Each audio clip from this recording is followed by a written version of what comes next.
तो देखो हम लोग आगे देखते हैं, आगे क्या है इसके टाइप्स में, डायगोनल मैट्रिक्स। अब डायगोनल मैट्रिक्स होता क्या है, देखो ये भी क्या है, एक स्क्वायर मैट्रिक्स ही है। जो डायगोनल मैट्रिक्स है क्या है, एक स्क्वायर मैट्रिक्स है। मतलब इसमें क्या है, जो ऑर्डर है वो क्या होना चाहिए, रो और कॉलम में समान होना चाहिए, ठीक है।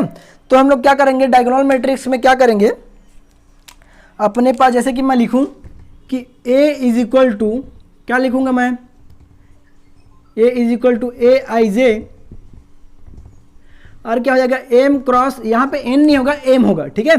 क्योंकि क्या है, ये भी एक क्या है, स्क्वायर मैट्रिक्स है। अब स्क्वायर मैट्रिक्स में देखते हैं कि ये स्क्वायर मैट्रिक्स डायगोनल मैट्रिक्स कैसे बनता है, ठीक है। तो अब हम लोग क्या करेंगे, जैसे कि मैं एक एग्जांपल लूँ, यहाँ पे मैं लिख सकता हूँ, जैसे कि क्या लिखूंगा, डायगोनल मैट्रिक्स में क्या होता है, जैसे कि यहाँ पे क्या है, जो ए आई जे इज इक्वल टू क्या होगा, 0 होगा जब आई और ये जे नॉट इक्वल टू 0, सॉरी ये इक्वल नहीं होगा, तो ठीक है। ये कैसे है, ये क्या है, अभी आप लोग को समझ में आ जाएगा कि मैं क्या लिखा हूँ, ठीक है। आप लोग एग्जांपल देखिए, जैसे कि मैं एक एग्जांपल लूँ, क्या लूँ, ठीक है। यहाँ पे क्या कर सकता हूँ मैं, ये 1 0 0 0 0 2 0 0 3। तो यहाँ पे आप देख सकते हो, यहाँ पे क्या है, केवल एक विकर्ण, ये जो विकर्ण है, ये विकर्ण वाला लाइन है, इसमें केवल क्या है, जो एलिमेंट है वो 0 नहीं है, बाकी सब में क्या है, 0 है। इसका कहने का मतलब क्या है, जो ए आई जे 0 होगा जब क्या होगा, आई नॉट इक्वल टू जे। जैसे कि मैं अब इसकी बात करूं, ये इसका पोजीशन क्या है, देखो ए 1 1 है, तो यहाँ पे देखो आई और जे क्या है, बराबर है ना, यहाँ पे आई और जे बराबर है, यहाँ पे 0 नहीं है। अब यहाँ पे क्या है, ए 2 2 है, देखो यहाँ पे कितना है, ये 1 है, ए 2 2 कितना है, 2 है, ठीक है। तो यहाँ पे देखो क्या हो रहा है, यहाँ पे जो एलिमेंट है वो 0 नहीं हो रहा है। अब हम लोग बात करते हैं ए 3 3, ये भी क्या हो रहा है, 0 नहीं हो रहा है। लेकिन हम लोग बात करते हैं, किसकी बात करते हैं, ए 1 2, जैसे कि यहाँ इसका पोजीशन क्या है, ए 1 2 है, ए 1 2 ये क्या हो जाएगा, 0 हो गया, ए 1 3 ये भी 0 हो गया, है ना।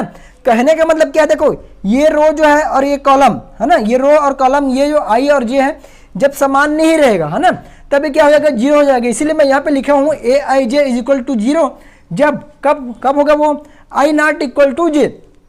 तो बिल्कुल आशा करता हूँ ये चीज़ें आपको समझ में आ रही होगी, है ना।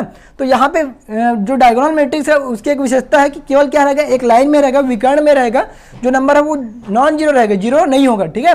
और बाकी सब उसके बाद क्या है, उसके जो एलिमेंट है वो सभी 0 रहेंगे, ठीक है।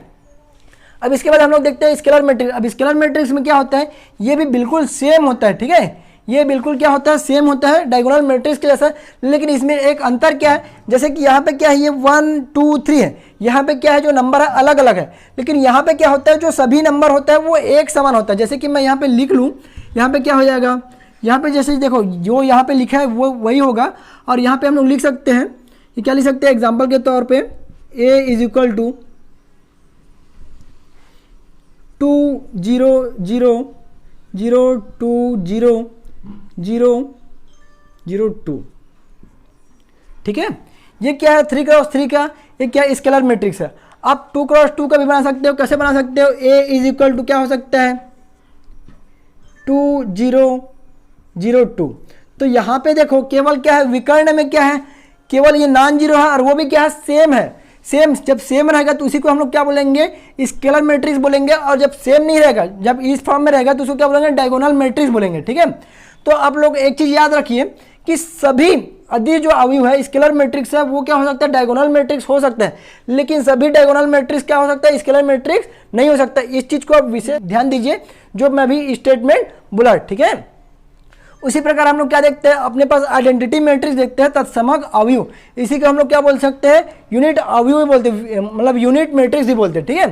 तो इसमें क्या होता है, ये भी एक डायगोनल मैट्रिक्स का ही एक प्रकार है। इसमें क्या होता है, जो अपने पास ये 2 2 है ना, 2 2 है, वो क्या रहता है, हमेशा 1 रहता है, ठीक है। ए इज इक्वल टू हम लोग यहाँ पे कर सकते हैं 1 0 0 0 1 0 0 0 1, ठीक है।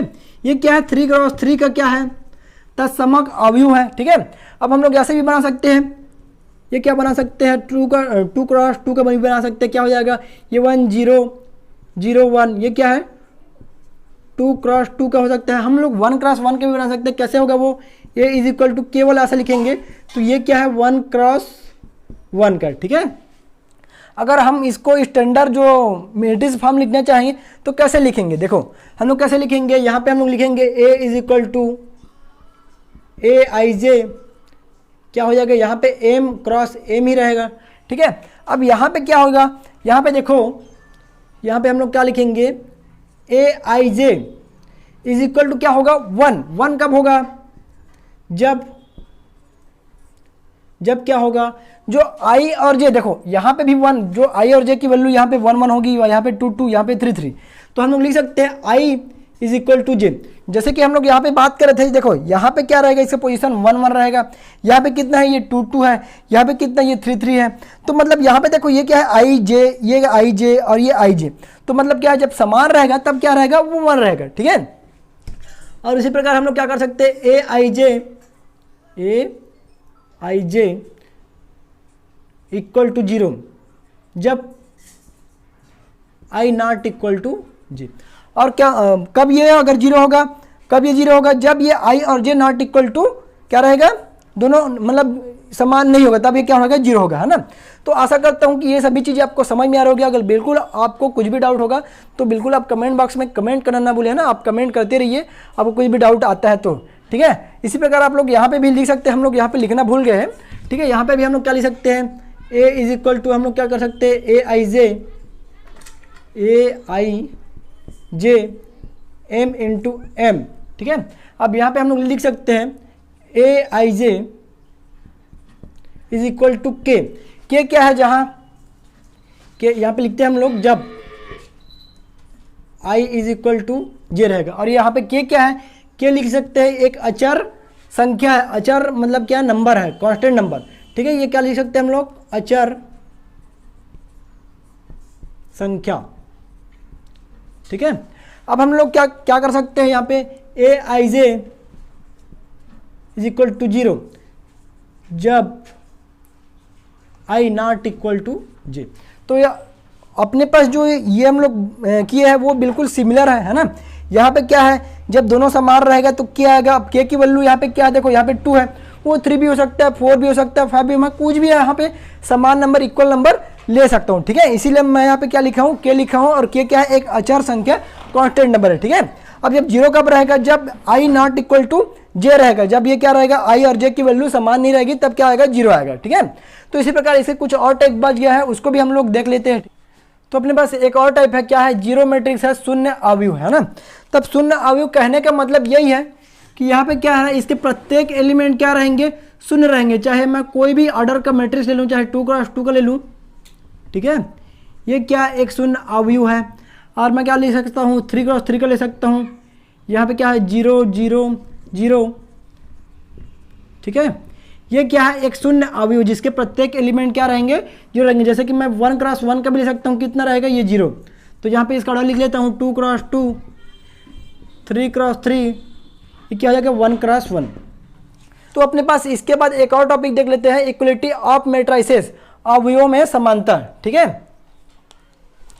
तो अब हम लोग क्या देखते हैं, इक्वलिटी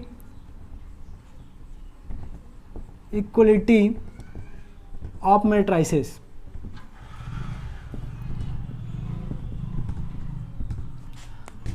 अवयव की समानता। देखो तो यहाँ पे हम लोग ये तुलना करेंगे कि दो अवयव मैट्रिक्स कैसे समान हो सकते हैं, ठीक है। तो तभी समान हो सकते हैं जब उसके क्या हो, ऑर्डर समान हो, जो कोटि है वो समान हो, और क्या उसके प्रत्येक एलिमेंट में क्या है, जो एलिमेंट का पोजीशन है वो भी समान हो। जैसे कि मैं क्या बोलूँ, यहाँ पे हम लोग एक मैट्रिक्स ए लेते हैं, तो मैं यहाँ पे क्या लूँगा 2 3 0 1, ये क्या है, देखो 2 क्रॉस 2 का एक मैट्रिक्स है, ठीक है। मैं एक और मैट्रिक्स ले लेता हूँ, क्या ले लेता हूँ, बी ले लेता हूँ। अब इसमें भी क्या है, देखो मैं मान लेता हूँ कि 2 3 0 1, ठीक है। तो यहाँ पे देखो ये भी 2 क्रॉस 2 का है, ये भी 2 क्रॉस 2 का है, ठीक है। तो यहाँ पे आप देख सकते हो दोनों मैट्रिक्स क्या है वो सेम है, तो इसीलिए हम लोग यहाँ पे लिख सकते हैं A is equal to B, ठीक है। अगर मैं एक और थर्ड मैट्रिक्स ले लूँ, सी ले लूँ, सी क्या कर लूँ, सी बराबर कुछ ऐसा कर लेता हूँ, देखो ये 3 2 0 1, ये भी क्या है 2 क्रॉस 2 का है।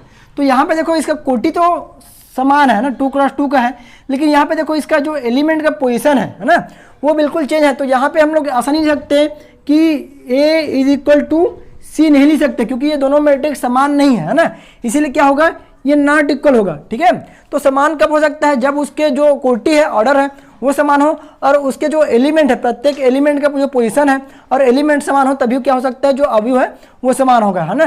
तो अगर समान है तो हम लोग कुछ ऐसा लिख सकते हैं कि A is equal to B, और यह समान नहीं है तो हम लोग क्या लिखेंगे, ए नॉट इक्वल टू, यहाँ पे जैसे कि यहाँ पे सी नाम दे दो, मैं सी कर दे। ठीक है, तो इस चीज़ को आप विशेष ध्यान रखिए, है ना। तो आज के लेक्चर में बस इतना ही। हम लोग नेक्स्ट क्लास में देखेंगे कि इसके एक्सरसाइज के क्वेश्चन को हम लोग कैसे इजी तरीके से सॉल्व कर दे। ठीक है, अगर आपको वीडियो पसंद आएगा तो बिल्कुल आप इसे लाइक कीजिए, अधिक से अधिक शेयर कीजिएगा, और आप चैनल में नए हो तो चैनल को सब्सक्राइब भी कीजिएगा, है ना। Okay, thank you very much.